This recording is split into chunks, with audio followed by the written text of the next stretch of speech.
महाराष्ट्र में राजनीति का परिदृश्य बदल चुका है। 45 साल का इतिहास बदल गया।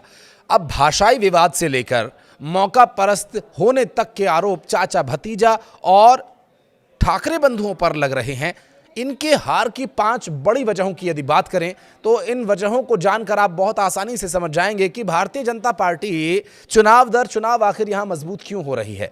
महाराष्ट्र की राजनीति में एक नया अध्याय लिख दिया गया है और बीजेपी ने यह कैसे किया, इसके बारे में चुनाव आयोग ने बताया भी। दरअसल सभी जीतने वाले उम्मीदवारों में बीजेपी का वोट शेयर 45.22% रहा और जिससे नगर निकाय में सबसे बड़ी पार्टी बनकर भारतीय जनता पार्टी उभरी है। लेकिन भाषाई विवाद से लेकर लुंगी पुंगी और मौका परस्ती के आरोप झेल रहे ठाकरे बंधुओं और चाचा भतीजों की नैया कैसे महाराष्ट्र में डूबी, इन 5 बड़े कारणों से आप समझने की कोशिश कीजिएगा।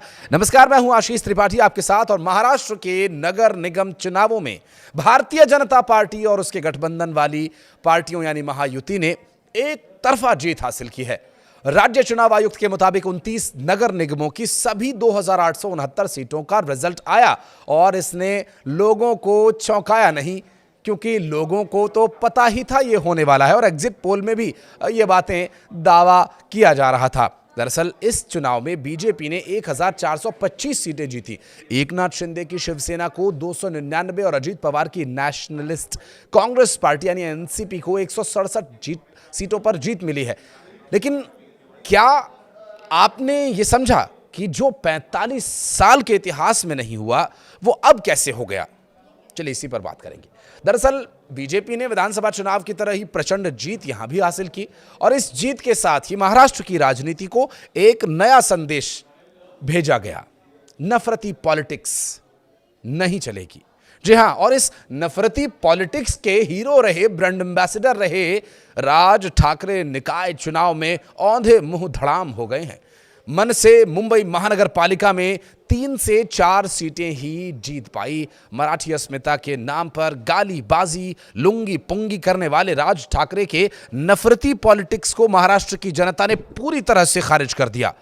उनके चक्कर में उद्धव ठाकरे भी अपने उस किले से हाथ धो बैठे जो उन्होंने कितने समय से संजो कर रखा हुआ था और उनके खुद के हाथ भी जल गए। दरअसल बीएमसी की सत्ता 30 साल बाद उद्धव ठाकरे के हाथों से जा रही है। मन से प्रमुख राज ठाकरे की पहचान महाराष्ट्र की राजनीति में एक नफरती मॉडल के रूप में होती रही है और ये नफरती मॉडल ले डूबा अपने भाई को भी। मराठी अस्मिता के नाम पर गैर मराठियों के साथ मारपीट करना और गालीबाजी करना उनके कार्यकर्ताओं की पहचान भी रही है। राज ठाकरे अपनी सभाओं में खुद भी अपनी जुबान पर कंट्रोल नहीं रख पाए थे और अब आगे रख पाएंगे या नहीं ये तो बहरहाल बाद की बात होगी।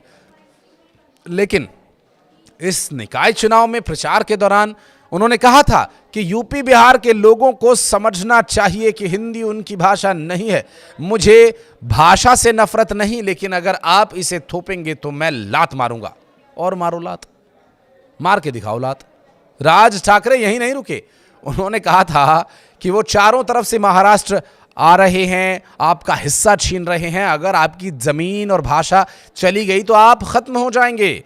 ठाकरे के इस बयान का बहुत विरोध हुआ था। यही नहीं, बीजेपी के पक्ष में प्रचार करने आए अन्नामलाई पर भी राज ठाकरे ने टिप्पणी की थी और उन्हें रसमलाई कहकर उनका मजाक उड़ाया था। साथ ही नारा दिया था कि बजाओ पुंगी भगाओ लुंगी। राज ठाकरे के इस चुनाव में ये सारे उनके जो बड़बोलेपन थे वो धराशायी हो गए, क्योंकि लोगों ने स्वीकार किया कि ये नफरत से पॉलिटिक्स तो नहीं चलने वाली और जिसकी राजनीति का आधार ही नफरत हो तो वो विकास क्या ही करेगा। राज ठाकरे इस चुनाव में अपने पुराने अंदाज के जरिए अपनी खोई जमीन को वापस पाना चाहते थे, लेकिन उनके साथ वही हुआ कि आधी छोड़ पूरी को धावे, पूरी मिले ना आधी पावे। मराठी अस्मिता के नाम पर नफरती पॉलिटिक्स उनकी काम तो आई नहीं, बल्कि उत्तर भारतीयों से उन्होंने राजनीति में दुश्मनी और मोल ले ली। उत्तर से लेकर दक्षिण भारतीयों तक के खिलाफ मराठियों को भड़काने का उनका फॉर्मूला काम आया ही नहीं। महाराष्ट्र की जनता ने विधानसभा चुनाव की तरह ही उन्हें इस बार भी पूरी तरह से खारिज कर दिया। उनके भाई उद्धव ठाकरे जो ठीक ठाक चल रहे थे राजनीति में, उनकी दाल रोटी चल रही थी, उनकी दाल को जलाने और जिस तरह से उनकी रोटी को गिराने का काम उन्होंने किया, अब देखना होगा कि क्या दोनों भाई आगे भी इसी तरह से साथ रह करके मिल करके लुटिया और डिबोएंगे महाराष्ट्र की राजनीति की। उद्धव ठाकरे को जो नुकसान हुआ सो अलग, उत्तर भारतीयों के जो उनके वोट थे मुंबई में, वो वोटर भी गए। ठाकरे बंधुओं की पूरी राजनीति सिर्फ और सिर्फ मराठी वोटर्स के इर्द गिर्द ही सिमट कर रह गई है। अब मराठी वोटर्स ने भी उनसे अपना मुंह मोड़ लिया, ये बात इस चुनाव में साफ हो भी गई।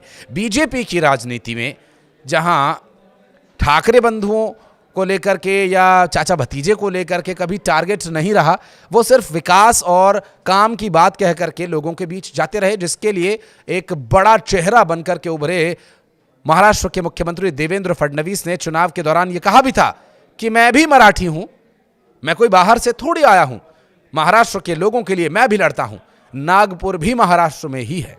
एक रिपोर्ट के मुताबिक मुंबई में मराठी वोटर्स की संख्या महज 38% है। इसके बाद वहां की आबादी उत्तर भारतीय, गुजराती और अन्य लोगों की है। राज ठाकरे की नफरती राजनीति के चलते दूसरे वोटर्स इनके साथ कभी जुड़ नहीं पाए। अब इसका नुकसान तो इन्हें हुआ ही। राज ठाकरे की पॉलिटिक्स पर अब बहुत बड़ा ग्रहण भी लग गया है। राज ठाकरे 2005 में मातोश्री छोड़कर चले गए थे। 2006 में उन्होंने अपनी पार्टी बनाई। उनकी पार्टी को शिवसेना का उत्तराधिकारी माना जाता था। निकाय चुनाव से पहले राज ठाकरे ने अपने भाई उद्धव से हाथ मिला लिया था। 2009 में राज ठाकरे की पार्टी को महाराष्ट्र में बड़ी जीत भी मिली थी। उनकी पार्टी के 13 उम्मीदवार चुनाव जीत गए थे, लेकिन उस दौर में उत्तर भारतीयों के खिलाफ खूब हिंसा भी हुई थी। 2012 की नासिक महानगर पालिका में भी राज ठाकरे की महाराष्ट्र नवनिर्माण सेना सबसे बड़ी पार्टी थी। वहीं राज ठाकरे की पार्टी 2009 वाली सफलता को 2014 के विधानसभा चुनाव तक में नहीं दोहरा पाई। उनकी पार्टी से सिर्फ एक विधायक जीता। 2019 में भी यही हश्र हुआ।